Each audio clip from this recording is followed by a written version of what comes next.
Hello, welcome to the Life of an Entrepreneur. I'm Jan McCarthy with Entrepreneurial Voice, and we are broadcasting from skidrowstudios.com, real radio on the internet, and we are here every Tuesday at 11 a.m. Pacific Standard Time. And if you want to call in and chat with us, you can do that too. The number is 1-800-893-9562, and we're here to talk about what it's like to be an entrepreneur, share some business tips, and hope you'll give us a call. Today, I'm so excited. I'm interviewing Elise, and let's see. Okay, I have to remember how to say your last name. Ballard. Elise yes. Ballard. And Elise is an actress. She's an independent filmmaker and producer, and she's also an author. And she's an entrepreneur. Yes. So welcome, Elise. Thank and I'm you so much. excited to have you here. So what I wanted to ask you is we don't typically associate actresses, directors, producers, filmmakers, and even sometimes authors as entrepreneurs, but they definitely are. When you started out, when you were a little girl, did you think about this is what I want to do? Did you think I'm going to grow up and be an author? Did you think I'm going to grow up and be an actress? What were your thoughts? How did you get started? What's your journey? You know, I unfortunately wasn't one of those people. I was much more of a dreamer and a floater and never really knew what I wanted to do. I just sort of did what I liked at the time, and I loved school, but I didn't know I loved school, but I would do well at it. But I was one of those ones that was undecided in college until they forced me to pick a major.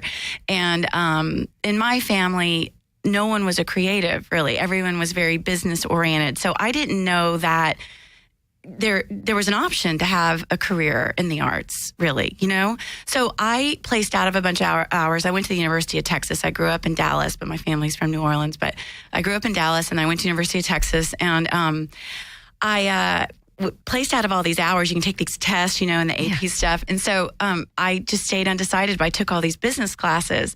But I also took a lot of liberal arts stuff, and I got in this honors program. And so by my junior year, they forced me to pick something. So I picked marketing, but I always took liberal arts classes, and I went abroad and studied. And I highly recommend everyone study something in liberal arts in school, because you learn all that business stuff on the job.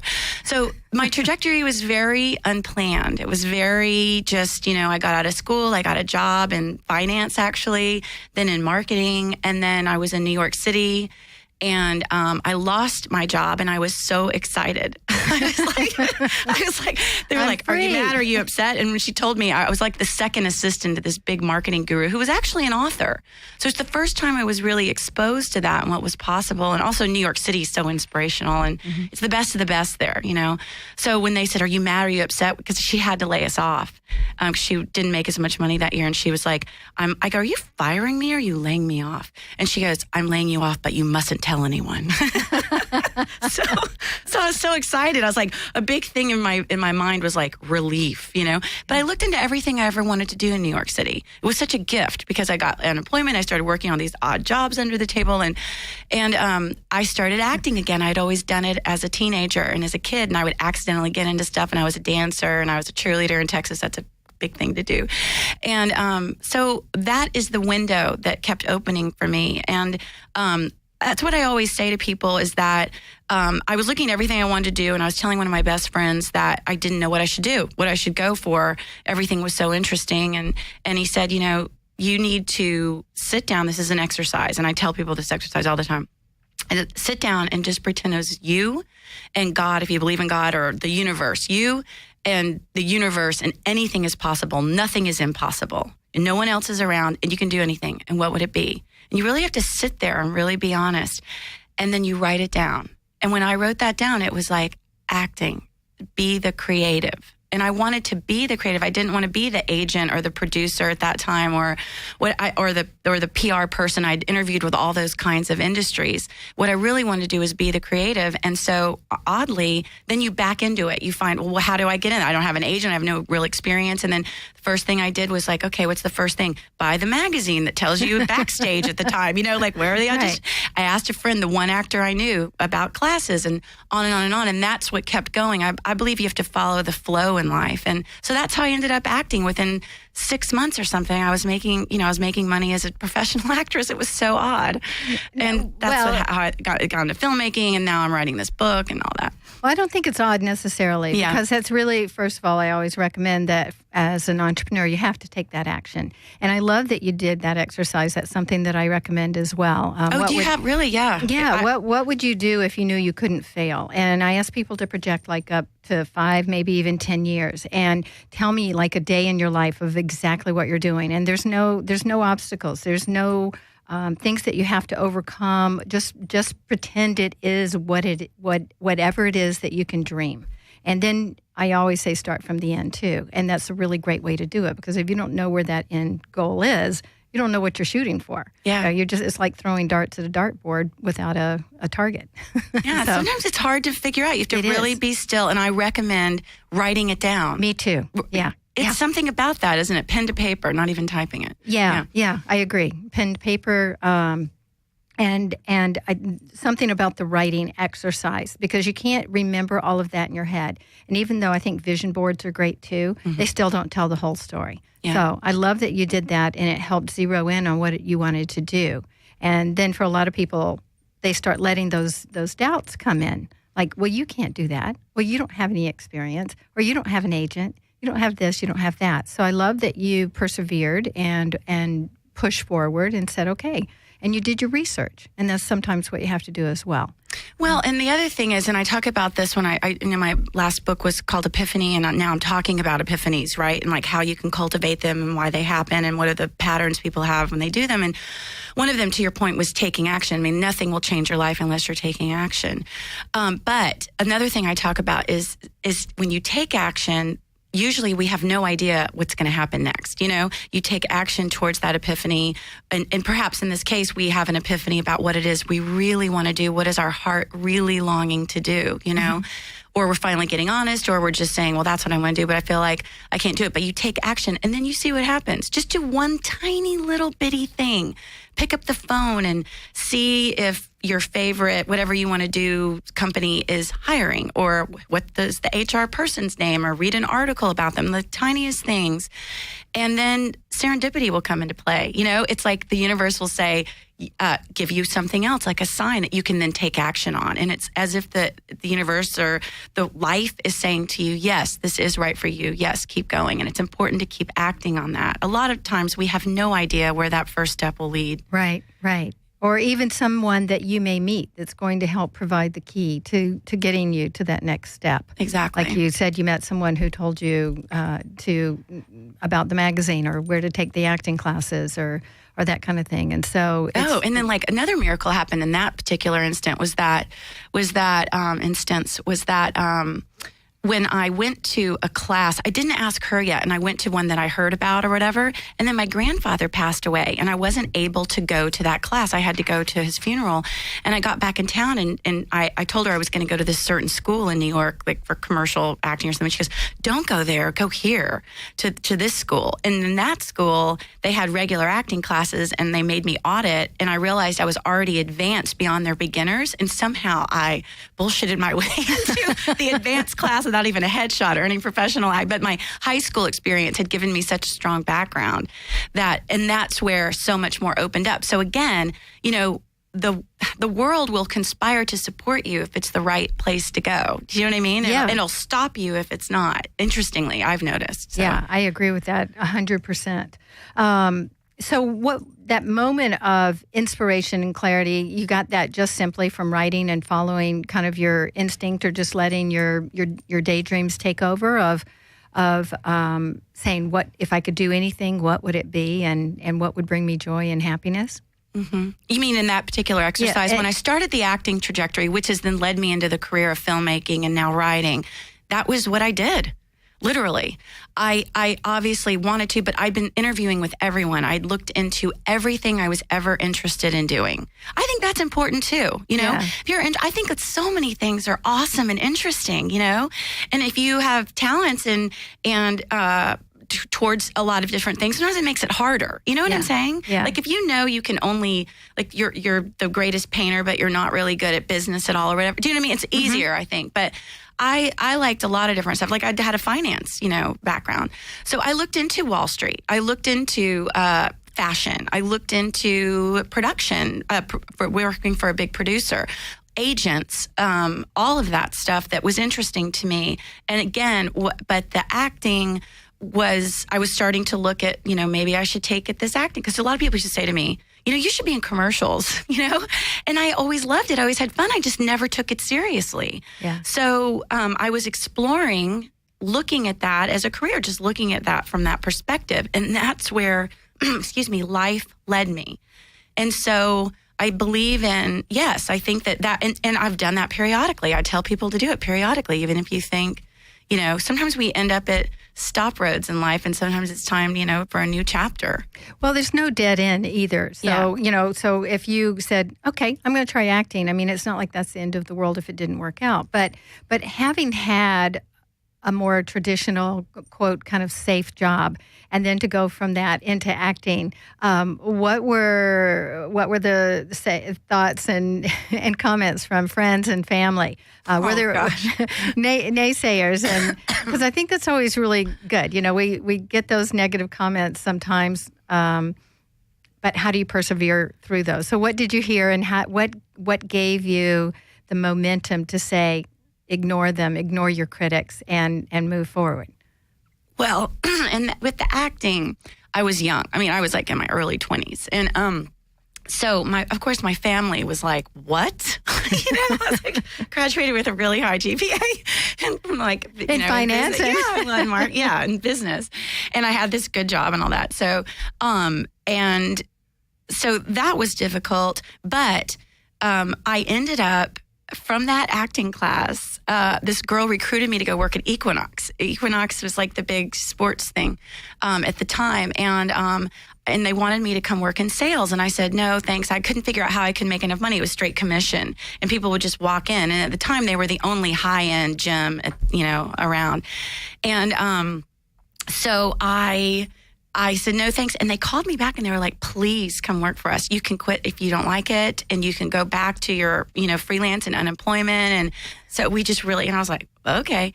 And from doing that, I met other artists who I'd never hung around other artists. And they encouraged me. I met my best friend who was a singer and had always acted and sung. And I created my own little family and my own little support group. And I was so excited about it. And again, I had beginner's luck. Like I fell in with a great teachers and with great other people in my classes that introduced me to other teachers and then agents. And I always take action. When someone introduces me to somebody or they say, I think you should meet someone, I do. I'm good about that. The one thing I'm not good about is... I can tell because from reading your book and just the way you and I met as well. Yeah. I think there are 4 things when I talk about having an epiphany. It's listening and paying attention, having belief and trust, taking action, and serendipity, as I've a little bit touched on. And the one thing I would say, everyone's got like one thing they lack in a little bit, like it's their weakest area that they're, the least strong in. And mine is in belief and trust. But I always find people who believe in me more than I believe in myself, thank goodness. And so they are the ones that keep me going. And when I did the book, I'd never written a book either. And some people were like, do you know how hard it is to get a book deal and you've never written anything? And so I think what keeps me going, to your point, is other people. You find a support group, right? You find those people, whether sometimes accidentally, like in the very beginning, and sometimes I seek them out to find a support group. I always believe in getting in classes of what you love doing and find that good teacher for you. And you may take a while to find the right teacher. Not every teacher is the right one for each person. Right. And I think that is very important because you find like-minded people who, and you are developing your gifts and talents, or you're finding out that's not what you want to do.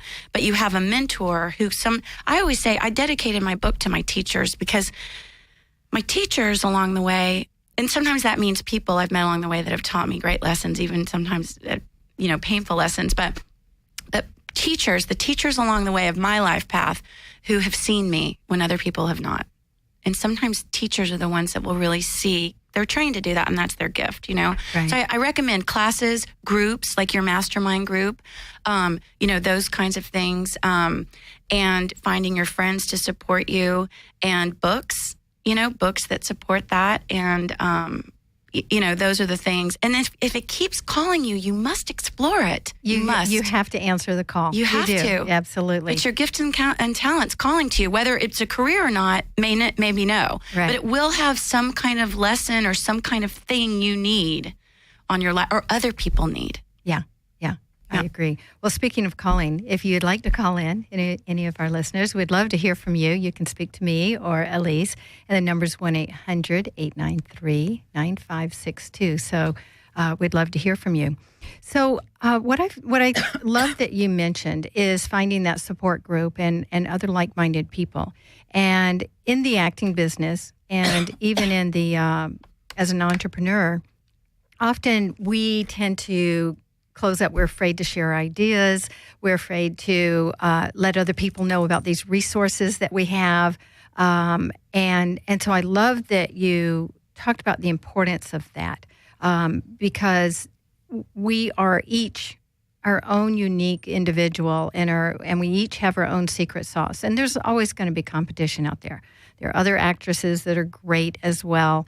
And when you start, not that you shouldn't be aware of your competition, but you should also know what makes you special, what makes your product, your service, your role as an actor, your role as a author in business, knowing what it is that makes you special and helps you to stand out.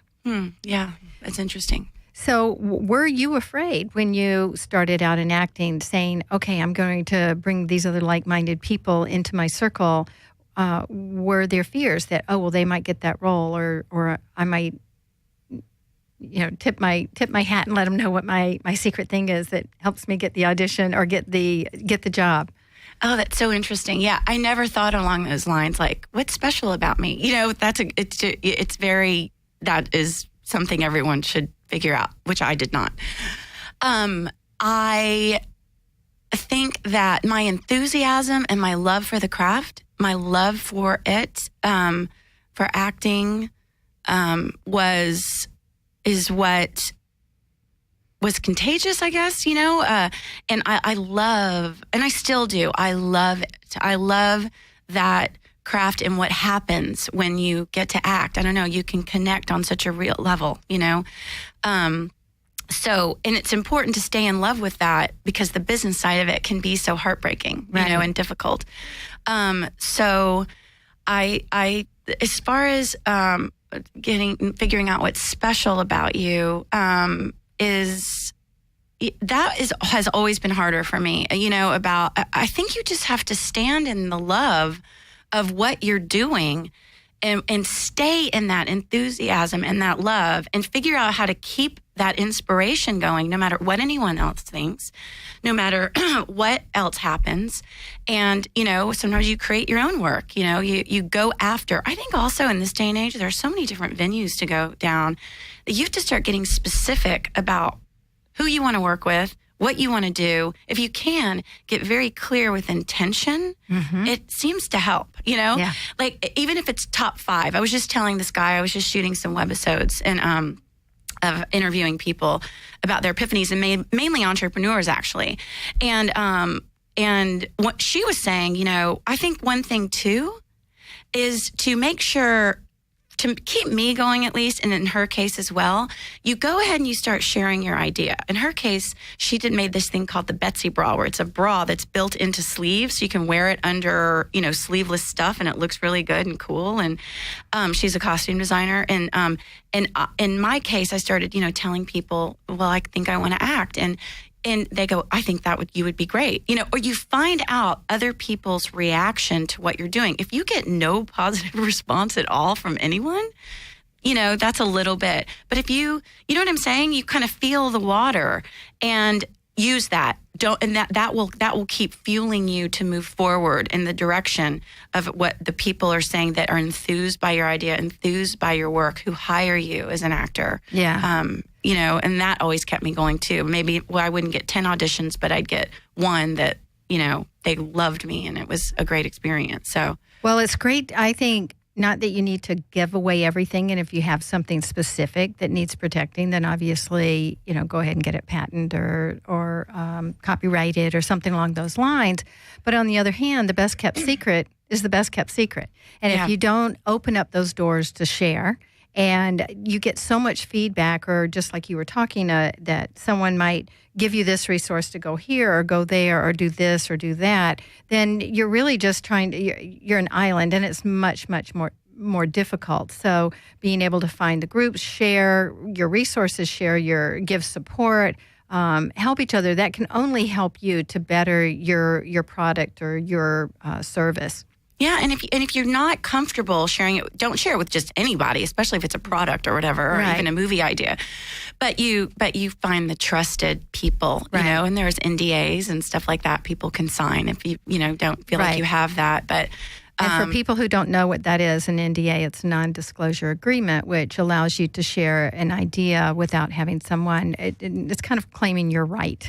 Yeah, I mean, to it, and protecting you in some form, showing that you did already have that idea. So, yeah, I agree. They're less likely to rip you off. They still might do it, but exactly. But the truth is that, especially like even writing a book or coming to market with a product like your friend with the bra that's sewn inside the top, it's really hard to execute. And when you think about all the work that you've put in, I mean, most people might think, oh, that's a really cool idea. Wish I'd thought of that and want to do it. But for the most part, most people are really more interested in their own thing. And it's really hard for them to just steal your idea and totally go out and execute it, or go out and execute it the way you're going to. Yeah. You know? And having the enthusiasm for it. And also I always have this thing that there's a river of inspiration, right? And when the story drops down in you, or the project drops down in you, or the invention drops down in you, or whatever that is, that was yours, right? And that it's your job to then get it in a situation or in a format that other people can understand and then help you bring to the world. Yeah. If you do not do that, if you don't take action and try to get it birthed, then if the world needs it, someone else will do it. Yeah. So I always remind people, and for myself, sometimes I have a story idea and I start to develop, and sometimes it's really hard to birth these things, you know, but it depends on how much you want to, does the world need it? Because if it does, someone else will do it if you don't do it. No, that's absolutely true. Yeah. I believe that for sure. I love the visual that you just gave, the river of inspiration and something dropping down. Don't you feel like that sometimes when you get an idea, it just drops down on you? You know, it didn't come from you, you know? It's kind of like an epiphany, right? Yes, exactly. Exactly. Who inspires you? Who inspires me? So many people. It's really interesting. Epiphanies. I had an epiphany that had me leave a marriage that hadn't been working for forever, and I was a filmmaker, this guerrilla filmmaker. I do all these little documentary type things, and so I was so amazed that one instant had so drastically changed my life. And actually, the epiphany came from me acting. So it's all interwoven, right? When you're on a path, and to your point, anything we do doesn't end. It just feeds into the next chapter. And who knows, you could circle back. And it's all one thing.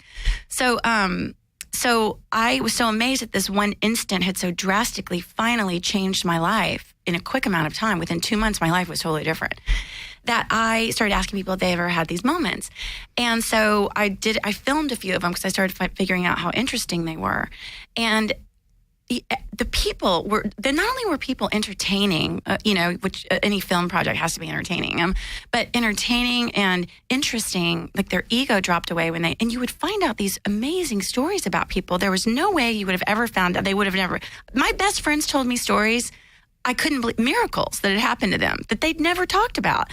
And so that was so interesting to me. But so I started being inspired and changed by what they told me, though. That was what was so interesting to me, that I could utilize what everyone was sharing with me. So I started, all of these people that are in my book that I talked to, I just, like I said, did this little series of webisodes where I interviewed Anthony Meindl, one of the top acting coaches here. Betsy was at a party I was at, so we turned the camera on her.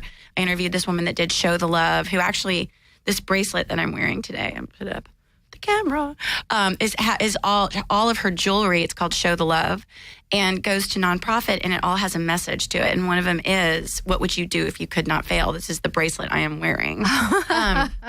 But so all of those people inspire me. And as a writer, I'd never been a writer before. And I've been working alone. And I think I was telling you this, and I've just finished a novel that needs a rewrite. And for me, come from acting. I come from a big family. I come from filmmaking, which is collaborative. And writing is fairly solitary. Even if I was interviewing people, then I have to sit there and write them. And then I wrote a novel. And I just realized that I've got to be in communion and collaboration with people on a much more consistent basis. I love writing, but I've got to figure out balance now. Yeah. And so I would say I realized a mini epiphany is that people in general inspire me and energize me. I'm just one of those people, almost anyone you talk to, especially if you want to ask them this question, what has been your greatest epiphany in life, like I have, and I'm encouraging people to do it. Everyone has got this special thing that we all have this wisdom, I think on a bigger picture recently, I always am pulling, the people I've interviewed have inspired me, Tony and Jen Pleasance and this other girl, Betsy Hyman. But from the book, I was recently thinking about this guy, Alexis Minko, who was like, I don't know if this is an epiphany, and took me to lunch. He took me to lunch, and he had tried to commit suicide when his best friend died and some other things had happened. And he woke up and realized, that he had a second lease on life. And his epiphany was to be blessed, be generous. And I've been thinking about that a lot lately. That's really been something that's inspired me, to be blessed, be generous. And he goes, and I don't mean with money, but with a handshake, or really looking in someone's eyes, or really, smiling at someone, or doing what you can to help. And I recently, that's been, I would say, we all go through these patches, but sometimes I felt like I was running into a lot of roadblocks and not helpful people, or, everyone wanted money for whatever it was that I was. And I realized I could be generous. It was helping me, and then things have shifted. Does that make sense? Yes. I don't know if that makes sense. So he's inspired me. And then I read an article recently, I think it's in Marie Claire, of Julia Roberts. And this is good for entrepreneurs. Julia Roberts said, I always had this thing. She goes, I think one of the reasons I've enjoyed my career, and to your point too, if we're talking about acting, she said, even when I needed jobs where I had to get it to eat and pay the bills, she said, I always had this faith. I always knew it will come, it will surface. It will come, it will surface.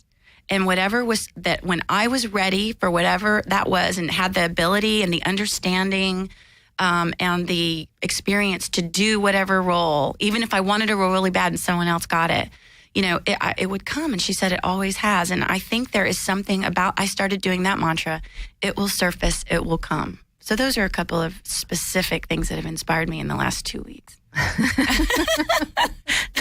I'm constantly having to look for inspiration. I don't know about you, but yeah. No, I love that. And I really liked it kind of when you were saying, well, recently, who's inspired me? I guess I haven't asked myself that particular question, but there are so many people, pinpointed it down, and yet I get inspired. I agree, every day, and I didn't really think about that. So I love that was your answer. Yeah, that people, you don't. I realized, because I've been a little bit isolated in my life, that people in general, and it gets me to write projects, and I get writer's block when I'm not involved with people a lot. Yeah. It's interesting, but I talk to other writers, and this is a thing. Not all writers, but a lot of writers were inspired by people, which makes us want to write. But then you have to go be alone if you really want to write. So it's just this weird catch-22 that you have to figure out. Yeah. Well, you have to have time to process, but you also have to have time to do it. And I think there is a fine balance between that. If you're just always busy, you don't really have time to reflect on that, or even maybe get inspiration from it. And if you're solitude all the time, then that's hard too, to constantly stay inspired and motivated. So that's another question that I wanted to ask you, because as an entrepreneur, whether you're often isolated, you feel like you're doing it all alone. You're wearing all the hats. You're doing everything. So how do you stay motivated? Do you have a set time that you get up and write every day? Do you have a schedule? I mean, or do you just, I've got to go write, and you go sit down and write? How do you do it? Well, a new year is coming, and I'm going to start doing that. I'm just, I would say I'm a girl that needs balance. I go full force, and also I haven't really had plans. Like I'll get enthusiastic about something, and then I'll get it done, and I have no idea to do it. Like I got a book deal with Random House. I did this book, and I didn't realize the marketing that goes into this, and the platform and all that good stuff that goes into it. And so I'm been a little bit more of an artistic thing, like jump in and then it will work out. So this coming year, actually, I'm going to try to get more organized and get more of a plan in place. I do think that's important, that you I'm not saying be stuck to that plan. I think we have to be fluid, and creativity comes from not being rigid, for sure, in my opinion. But it's good to have a plan, and it's good if you can structure your day, especially as a writer. I try to be quiet in the morning and do sort of like inspirational I'm not good at meditating either, but I try to do that in the morning and then deal with emails and all of that, social media. And then I'm more of a night person. So I late afternoon get the exercise and all that stuff, and then do my writing in the late afternoon to evening. But in order to have balance for a social life, I'm going to start restructuring that, But I think that it's important to, and sometimes as a writer, my situation is that I don't know how these people get in the flow and then walk away from it, especially if it's fiction. Even though I'm interviewing people and I'm working with it, then I have to figure out, it's like being a journalist. You've got to you do all your research and interviews, and then you have to write the piece. And so when I'm thinking about it, I don't really like to be distracted by other stuff unless it's a walk or, do you know what I'm saying? Mm-hmm. So I like to, sometimes I will stay the course for weeks, just writing and writing. So I think everyone's process creatively is different, especially when it comes to writing. When it comes to, structuring your day for the marketing and the, reaching out to people and speaking and all of that, I like to do that in the beginning of the day, but I should be more structured. I'm not good about, talking to people about how to do that. Well, I think knowing what works best for you. That's really what it boils down to. Well, and I'll say flying by the seat of your pants like I have is like, it's worked. But but I think it's caused me to be less, I want to change that, actually. I'm going to look into changing that and making more of a plan. And be more structured. I think that it's, especially if you want to write books nowadays, it's a whole, you guys, that's a whole other, we'll have a whole other We'll have session. another conversation on that. Yeah, because I want people to realize, what that entails now. It's a whole business. It's like you're running a complete business for a book. So you got to have, it's an interest, at least for nonfiction. Yeah. But I think unless you have a physical business where you need to go in at a certain time each day and your customers are waiting for you to open the doors, so many businesses today are online. You can work in your pajamas. Nobody ever knows. And so there is something to be said of how do you motivate yourself to get up and do the work when someone's not waiting there for you to open the door. And do some entrepreneurs have a problem with that? Aren't most people like so enthusiastic and excited about what they're doing that they're working all day long? Or just know what? They do. I mean, and not because they don't absolutely love what they do, but they get distracted. And then they also, there's the, I'm not going to say the ugly side of the business, but there's the parts that you don't want to do. So maybe it's the accounting, and the billing, or maybe it's the more creative thing that you don't feel so comfortable with. Whatever it is, it's hard when you're wearing all of those hats and you still have to do it. I think that I think it's so interesting that you call your groups mastermind, because I read this book, Outwitting the Devil. Is that where you got the term mastermind? No, mastermind has been around. From Think and Grow Rich? Yes, I think so. I was going to say, I think Napoleon Hill. Well, and he did Outwitting the Devil. Oh, okay. Yeah, I didn't Outwitting know the about Devil that book. came out in 11, but it was the follow-up to it. It was written in the 30s, but his wife wouldn't let it get published because it was too controversial at the time. Oh, interesting. So it's all about the number one thing he talks about primarily in that book is how important it is to have a mastermind, meaning at least one other person involved with you holding that vision. It can be a spouse, it can be a sibling, it can be a parent, or it could be another employee or a partner. And I completely concur with that because I've done both. You know, all I had was one agent that believed in the book with me, and I told her I needed X amount of bucks. I could not do it for a cent less because I filmed a lot of my interviews and I did this whole website, this whole community for the book. And it was going to cost a certain amount of money. And also, I slammed the book within 6 months. I had to turn it in. So there was no way for me to work and do the book. Like, I had to do it full time. So I had to get 6 figures for it. You know what I mean? Yeah. And she's the only other person. And we knew, and we made it happen. And I remember my friend Joel and I did these videos for Dr. Oz. And we first did his. And it just took 2 people with the same exact vision. And you can make things happen. But I've also gone it alone. And what happens is that what you're talking about, you get isolated, and you run out of energy. I was going to say, those doubts start to come up. What am I doing? You don't have anyone to bounce it. Your batteries run low. Exactly. Yeah. Exactly. And I think it's important to have the vision held, the intention. This thing about intention is real. Yeah. You know, manifestation with intention is real, and to have the power of at least one other person. You know, if you can enlist that person in whoever that person is in your life to really, you know, be there. Again, even if it's just a spouse and they're not involved in the day-to-day, but that they know what's going on and they do other things to help support and they're completely in the loop understanding it. Yeah. And I've made the mistake at points in my life of not doing that. And I just learned that this can never happen again. Yeah. Well, no, it is. So yes, entrepreneurs do get up against the wall, and they have obstacles that come and challenges, and that can kind of knock you down. And so not only having that support of that cheerleader, I call it a champion, having a champion and accountability.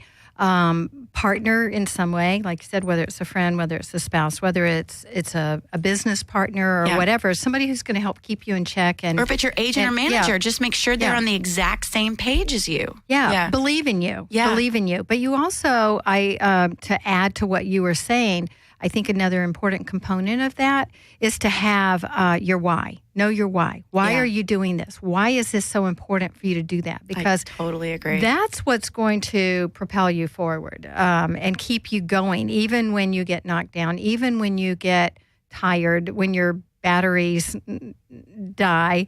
You need to be able to go and get recharged. So no matter how much you love what you're doing, we all get tired Amen, from time sister. to time, and we have to put some systems in place that are going to help motivate us, refresh us, and re-energize us, and keep us going when the going gets tough. So I'm not sure if it sounds like you. I'm not sure if you really answered the question in terms of what motivates you, because there's just sheer inertia with you, but it sounds like you always seem to know what you need to do to keep going with that, to stay motivated. Yeah, I guess so. I mean, I guess when it's only resting on my shoulders, I have to, keep going. I don't know. What motivates me is that nothing will get done unless I do it. And I love what I do, and I love talking about what I do, and I love interviewing people, and I love, and it's interesting because when you talk about the why do you do it? Actually, okay, so sometimes I will be like, I just cannot do this. I can't keep doing this or whatever. And then I'll get an email from someone who's read my book and it said it's changed their life or kept them going, or, and now I go like, okay, or suddenly someone will come who's watched a video, or they'll, I have this little film called Lord of the Weens. It's still getting sold. Now someone wants to distribute it. It's been out since 2005, but it's about families and about Lord of the Weens. It makes people laugh, and it raises up and puts awareness to this nonprofit, the Lions Club. So, but to the why, and I interviewed this girl. I was saying about this, her company called Show the Love, and her epiphany was that if you can find what you love and brings you joy, and where it can serve, and help in bigger ways, that is where magic happens. That was her thing. And I thought about that, and she's right. And I also know from interviewing a million people, not a million, but hundreds of people about their greatest epiphanies. You've interviewed so many people from maybe a person that no one's ever heard knows to some of the greatest. Yeah, Desmond Tutu and Maya Angelou and Clive Davis and Barry Manilow, and the most successful people in terms of worldly prestige and business success, so to speak, that are in the book. They all knew exactly what their greatest epiphany in life was, and always would use it as a tool, as a story that inspires them and motivates them. So that's another thing, Yeah. And they also, what I believe now, I didn't know this. We all hear that we have gifts and talents, right? We all heard that. I've heard that. We all have a purpose here or whatever. And I wasn't sure I really believed that. And then I was like, I don't know, is there any proof for that really? And then I've done all these hundreds of interviews, like you said, with everyday people that we all don't know necessarily, to these wildly famous people, Dr. Oz and Deepak Chopra and those kinds of people.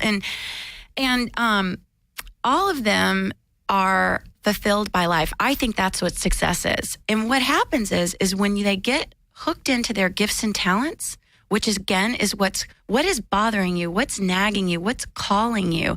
And, if you put down like, oh, I can't do that.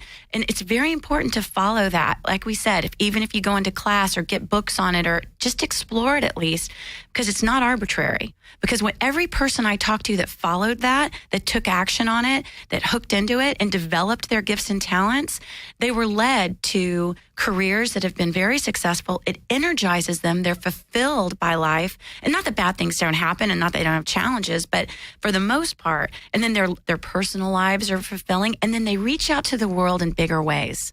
And if you look around at your own life, when you're doing things that your gifts and talents are being utilized and you're fulfilled, you will accidentally serve people or the world, or what you accidentally are helping. It's the way the system seems to be built. Yeah. So the why, you need to sometimes stop and look.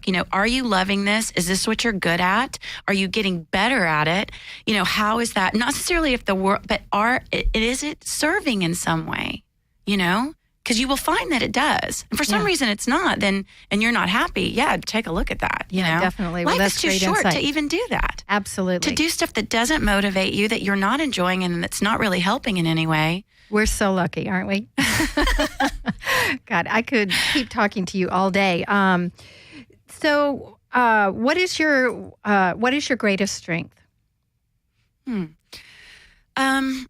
My greatest strength, I would say, is this ability to take action even when I have no energy. Yes. Do you know what I mean? Like, absolutely. I will get stuff done and I won't even realize it. Like,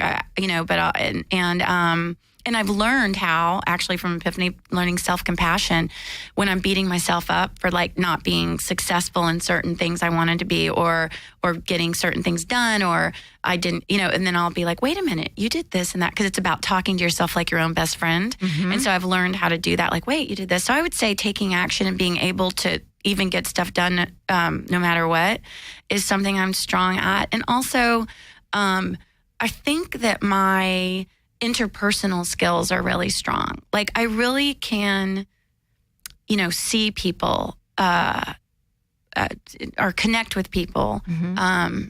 And sometimes I'll feel like I'm not, and other people will mirror that back to me. So I'm starting to learn that that's a strength of mine, of being able to really, I think that's why I'm a good interviewer. Do you know what I mean? Yeah. I mean, you have it too, where you can just talk to people and really see them and connect with them, and I get where people are coming from faster. Yeah. Well, you are a great listener and just reading all of the stories. So what I am just so fascinated by, and I hope people will take inspiration from, you're very inspiring, and that they'll take inspiration from the fact that you had an idea that this is what I want to do, not spend the rest of my life, because like you said, it's short. Not spend the rest of my life doing a job that doesn't fulfill me, doesn't serve me, and really I'm not even able to contribute in a bigger kind of way.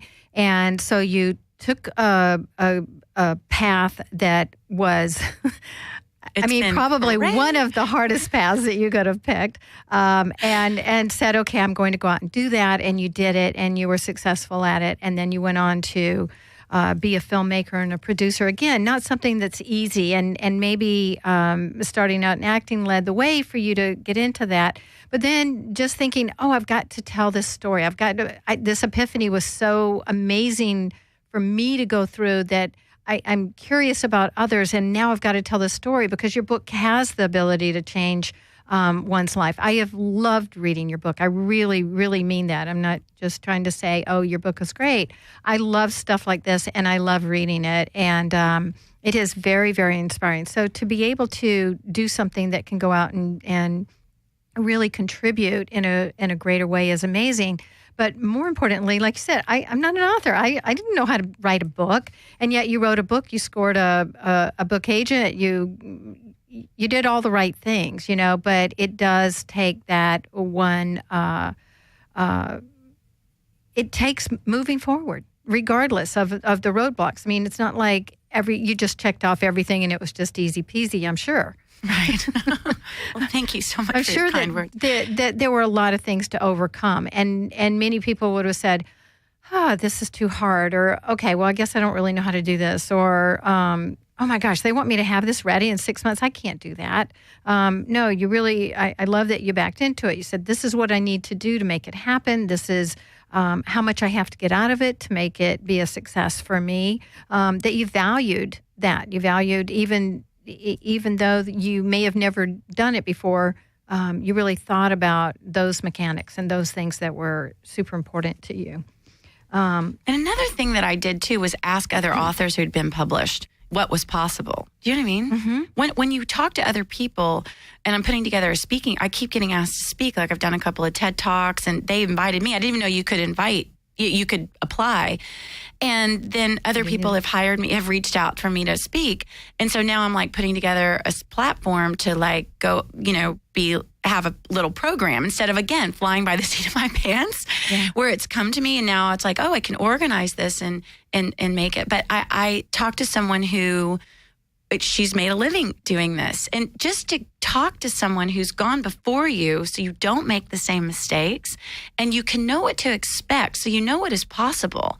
It is, you're standing on a platform already, if that makes any sense. I just had my last session with her yesterday. She's like a coach for that. And it was so, I realized just what a relief it was to understand what exactly I could expect and how to go about it and what she's accomplished. So it's important to, I think, also talk to other people about what you want to do who've gone before you. Yeah, I encourage all entrepreneurs to ask. Don't be afraid to ask for help. We're not, you don't come out knowing everything, and you can really save yourself a lot of time and a lot of trouble if you chat with, and again, that kind of goes back to being in an environment or getting involved in groups and things like that where they're like-minded people, and just being able to support each other and be able to share things that'll help each other to make that path a little bit easier. And I think women typically tend to do that less than men do. They don't ask for the help. Yeah. Men, or even just said, like, I had a really good friend that had gotten a book deal and I knew what she'd gotten. So I knew that I could get it. Do you see what I'm saying? Mm-hmm. So if you know people who already are a little bit ahead of you, just ask them, can I get this? What should I expect when I go into a meeting? Just so that Great you're questions. not, you know what I mean? What will the agent say to me? Yeah. And sometimes you can't find this exact information, sort of the nuances in a book. or people you don't know. Right. Does that make sense? Right, because not everybody's going to be willing to share. And it doesn't matter. I mean, the tips that you're giving, it spans across the board. It doesn't matter whether it's you're writing a book or you're starting a business. Exactly. But being able to ask and saying, what can I expect? And what were some of the problems that you had whenever you did this? How do I negotiate that lease? How do I get this thing going online kind of thing? I want to make sure that we get your business lesson before we end, but I want to know, and I've been recently reading a lot of things about failure, and I totally believe in failure, that you have to fail to go forward and everything. But what was your greatest failure, and what did you learn?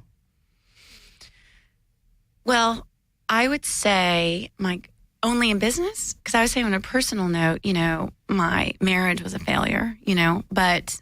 Well, I'm going to say, failure, but you know what? Personal and business is kind of the same thing, really, sometimes, because I think they're all related, and a lot of times things happen. But if we can think maybe a little bit more about business, that might be good. Yeah, I would say that my acting career didn't turn out the way I wanted it to, for sure, and I'm the type person that was like, well, if I'm not a series regular or making a certain amount of money at this point, some people I admire will just keep going because they must continue to do whatever it is that they must act, or they must paint, or they must draw, or they must write, no matter what, And I was so life led me into filmmaking and writing, but I would say that my acting career was a disappointment for sure. Yeah. But it led me to do these other things. So what you learned from that was that there were other things out there that could also bring you fulfillment and maybe tap into some of your gifts. Oh yeah, definitely. And now I think one of the reasons I'm such a good interviewer is because I interview a lot of the people on camera, and I know what it's like to be on camera. So they forget, and if they don't know what it's like to be on camera, I can somehow make them forget that they're on camera, because I know what it's like to be there. And now they want me hosting and stuff. So now, and I have no problem with it. And also speaking, I hated public speaking. I would have never did. I had bailed out of public speaking when I was in college. I had to bail. I was so scared. But I think my acting, along with my passion and love for Epiphany and the stories and the value I think that it can have for people, and how much it's changed my life, then I'm talking about is not about me. You know what I mean? And so I've now can public speak. And I was never able to do that before. So, but I think that my acting training it's all been, is fed into what I'm doing now, and it will continue to lead. Now when I go on talk shows and stuff like that, do you know what I'm saying? So it's all been great. And who knows, I might go back to acting. You never know. Yeah. Well, I would recommend everybody get Elise's book, Elise Ballard. The book is Epiphany. But before we close, tell me what your greatest business lesson is. What would you tell an entrepreneur starting out, and regardless of what they were starting out doing, that you've kind of learned along the way, and you say, wow? Well, okay, I would say have a plan. The plan can change, but I was a fly by the seat of my pants girl, and it's worked out somewhat. But I think that if I would have had a plan of some kind with goals and steps and budgets, and set mastermind people, set mentors that were set, or brought in a partner, I really would think about those things, a plan, really research whatever it is you're going into to help develop that, and really be as knowledgeable about it as you can. And then have those people that are going to be your little mastermind group. If it's one person, if it's three people, whatever it is, have that in place, and really think about bringing on a partner that might share that vision. That would be my advice, so that you don't go it alone, so that it has the best shot it can get, and you have the most support and energy moving in. And like I said, plans are fluid and can change, but that's one thing I would do differently, and that I would definitely give that advice to any entrepreneur starting any venture. I think that's great advice, and I also really appreciate that you added that the plan can be fluid, because sometimes people think, well, this is written in stone, No. and I can't change it. But no, of course you can, and it's just like going on a journey. You start out and you have a plan to go here, but sometimes there's a roadblock, and you've got to go in this direction, and so that can really be the adventure may be even greater. Yeah, well, life is like, as we all know, what's that saying? Like the best laid plans. Yes. God says, "Ha," you know. So you have to be able to move it, but at least if you know where you're going and you know you can change it, you know, and you've got those things in place. In my opinion, it's a much easier, exciting, more supportive way of doing it. Yeah, kind of takes a little bit of the pressure off instead of just floating out there. Well, I so appreciate you joining us today. I wish we had another couple of hours we could just keep talking. But thank you so much. And I look forward. You all can get this interview on podcast, and it's available just going to skidrowstudios.com and watching it live as well. So thank you so much. Thank you, Jan. It was so much fun.